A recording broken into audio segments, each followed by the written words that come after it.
Supreme court के वार्ताकारों के सामने दो बच्चियों ने ऐसे धारदार तर्क रखे कि उन वार्ताकारों ने भी कहा कि आपके बातचीत करने के तरीके से हम बहुत प्रभावित हैं और हम आगे भी आपसे बात करने आएंगे। ये वो दोनों बच्चियां हैं, बेहद कम उम्र की हैं, लेकिन इतने तार्किक तरीके से अपनी बात को रखा है। मैं आपको माहौल क्या है, मैं इन दोनों बच्चियों से बात कराता हूँ। आपका नाम क्या है? जी, मेरा नाम फातिमा है। और आपका? जैनब। जैनब। आप कहाँ पढ़ाई करती हैं? मैं जामिया की स्टूडेंट हूँ। और आप? इग्नू की स्टूडेंट मैं। तो ये इतना जबरदस्त तरीके से क्या पढ़ती हैं आप? मैं रिसर्च स्कॉलर हूँ। इतना जबरदस्त तरीके से आपने बात रखी कि वो सुप्रीम कोर्ट के बड़े बड़े वकील उन्होंने दांतों तले उंगली दबा ली। तो जरा सा, चूंकि हमारे कैमरे लग नहीं पाए थे तो बहुत सारे लोग वो बात आपकी सुन नहीं पाए। मैं चाहता हूं कि जो आपने कहा था थोड़ा ही यहाँ उसी तरीके से बताएं। देखिए, बात हमारी, जहाँ तक हमारी बात की बात है तो मैं यही कहूंगी कि दिल से जब बात निकलती है असर रखती है, पर नहीं ताकत परवाज मगर रखती है। तो हम सच कह रहे हैं, हम अपनी परेशानी की अल्लाह है साथ हमारा। अब इनसे बात करें मुझसे। अब इस वक्त मैं बहुत, उस वक्त बोलते वक्त भी ये बच्ची इमोशनल हो गई थी, लेकिन बाद में मैंने आपको बताया कि बाद में ऐसी बातें इन दोनों ने रखी थी। मैं चाहता हूं आपने जो बात रखी आप देखिए। संजय हेगड़े साहब और उनके साथ जो एक और वकील थी, वो ये कह रही थी कि आप लोगों की बातें बहुत डीप थी और आप लोगों की लॉ की समझ और आपकी बात जो है, हम बहुत इम्प्रेस हुए उससे। तो मैंने उनके जवाब में यही कहा कि देखिए, जब इंसान फेस करता है कुछ और जब ऑन ग्राउंड आमना सामना होता है तो जो इंसान की समझ होती है वो क्लासरूम से ज्यादा होती है। जब इंसान पढ़ाई करके कुछ बोल रहा होता है, लेकिन जब इंसान फेस करके कुछ बोल रहा होता है, इन दोनों में डिफरेंस है। और वही डिफरेंस हमने उनसे कहा कि इसीलिए हमारी बातें शायद बहुत आपको असर वाली लगी है, क्योंकि हम वो फेस कर रहे हैं, क्योंकि हमें दिन रात आतंकवादी कहा जा रहा है, क्योंकि हमारे अगेंस्ट स्लैंडर किया जा रहा है। हम महिलाएं हैं, लेकिन हमारी इज्जत नहीं हो रही है इस कंट्री में। हम 21st सेंचुरी में रह रहे हैं, लेकिन हमें फिर भी बार बार ये फेस करना पड़ रहा है, बार बार। और हमें हमारी एग्जिस्टेंस पर क्वेश्चन उठाया जा रहा है। हम एक सेकुलर डेमोक्रेटिक कंट्री में रह रहे हैं। क्या हमारे लॉज में सिटीजनशिप रिलीजन के बेसिस पे देने की कोई भी स्पेस है? कोई भी स्पेस नहीं है ऐसा। लेकिन ये लॉ वही कर रहा है। हमने आसाम का मॉडल देखा है कि आसाम के मॉडल में क्या हो रहा है। हम खुले खुले इनके स्टेटमेंट्स देखते हैं कि डिटेंशन सेंटर से जो भी नॉन मुस्लिम्स इनको बाहर निकाला जाए।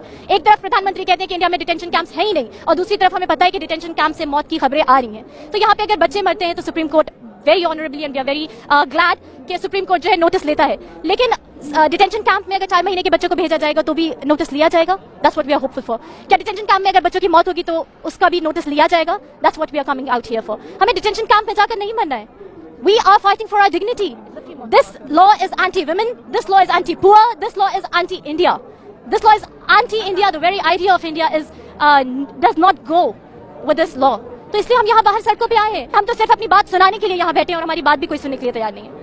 और जहाँ तक हमारी आवाज की बात है कि हम इतने अच्छे से बात कैसे कर पाए, इसकी वजह यह है कि हमारी आवाज को इतना दबाया गया, मीडिया चैनल से हमारी आवाज को दबाया। जो हम कहेंगे उसको गलत दिखाकर वो बयान करेंगे। हमारी आवाज को हर तरफ से दबाया गया है। जब हमारी आवाज हर तरफ से दबाई जाएगी तो अपनी वजूद को बचाने के लिए तो आवाज निकलेगी। ये तो इंसान की फितरत है कि वो बोलेगा, और वो जब बोलेगा और वो सच बोलेगा तो हर किसी के दिल पर असर करेगी बात, भले से वो माने या ना माने। इसीलिए आज हेगड़े साहब की भी आंखें भर आईं, इसीलिए उनकी आंखें भर आईं, क्योंकि जो हमारा दर्द था वो असल था। ये प्रोटेस्ट इस बारे में नहीं है कि हम सड़क ब्लॉक कर लें, सड़क का हिस्सा हम ब्लॉक कर बैठे हैं और लोगों को परेशान कर रहे हैं, यहाँ पर हम पिकनिक मना रहे हैं। नहीं, यहाँ तो हम अपनी एग्जिस्टेंस के लिए लड़ रहे हैं। यहाँ पे हम अपना एहतजाज दर्ज करा रहे हैं कि आप लोग हमसे ये किस तरह हमारे साथ की नाइंसाफी कर सकते हैं कि आप ये कहेंगे कि हम देश के नागरिक हैं या नहीं।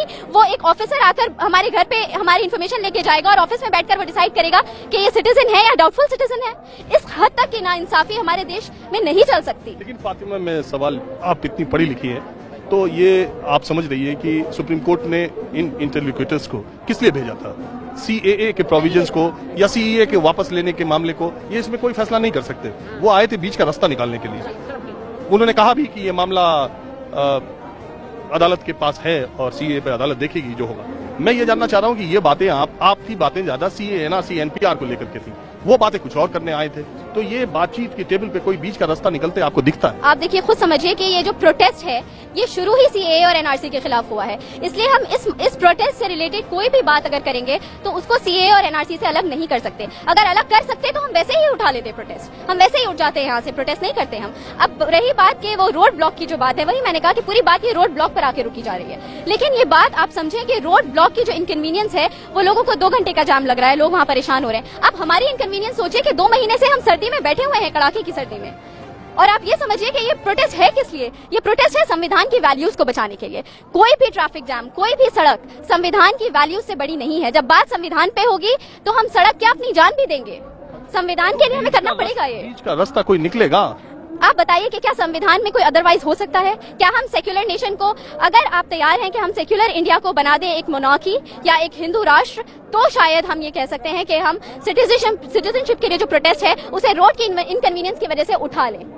आपने भी सुना होगा, मैंने भी सुना है, अभी बनारस में गए थे प्राइम मिनिस्टर ने, उन्होंने कहा था सीए वापस लेने का सवाल नहीं। होम मिनिस्टर कह ही रहे हैं सीए लेने का वापस सवाल नहीं। आप कह रहे हैं धरने से हटने का सवाल नहीं। सीए जब तक वापस नहीं लेते हो हम हटेंगे नहीं। यानी कि प्राइम मिनिस्टर मोदी जी ने झूठ कहा था जब वो इलेक्शन जीत कर आए थे और उन्होंने कहा था कि सबका साथ, सबका विकास, सबका विश्वास। तो ये बात प्रूव हो जानी चाहिए और फिर प्राइम मिनिस्टर और जो बीजेपी गवर्नमेंट है वो अपना स्टैंड वापस ले ले। वो कह दे कि हम सबका विकास, सबका विश्वास के हित में नहीं है, हम सिर्फ अपनी मनमानी चलाएंगे, डेमोक्रेसी का स्ट्रक्चर हम तहस नहस कर देंगे, क्योंकि हमारे लिए मैटर नहीं करता कि लोग क्या। आपको ये लगता है कि इसका रास्ता सुप्रीम कोर्ट के फैसले से ही आएगा? जब सीए पर सुप्रीम कोर्ट, तब मान लेंगे आप जो फैसला करें? हमें सुप्रीम कोर्ट पर पूरा भरोसा है।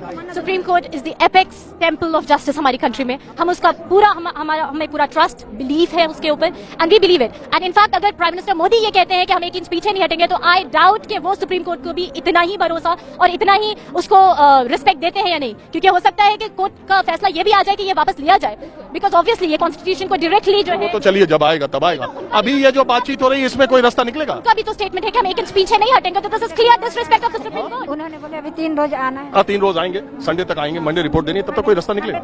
रास्ता तो बहुत आसान है, रास्ता सॉल्व करना। तो अगर अभी जो हमारी गवर्नमेंट है उसने इतना ईगो नहीं दिखाया होता, इतनी नासस अगर वो नहीं होती, तो रास्ता तो अभी तक निकल चुका होता। बस सीधे बहुत आसान है, छोटा सा है कि सीए को वापस ले लिया जाए, सिटीजनशिप रिलीजन बेस्ड ना हो, और हम आधा घंटा भी नहीं लगाएंगे।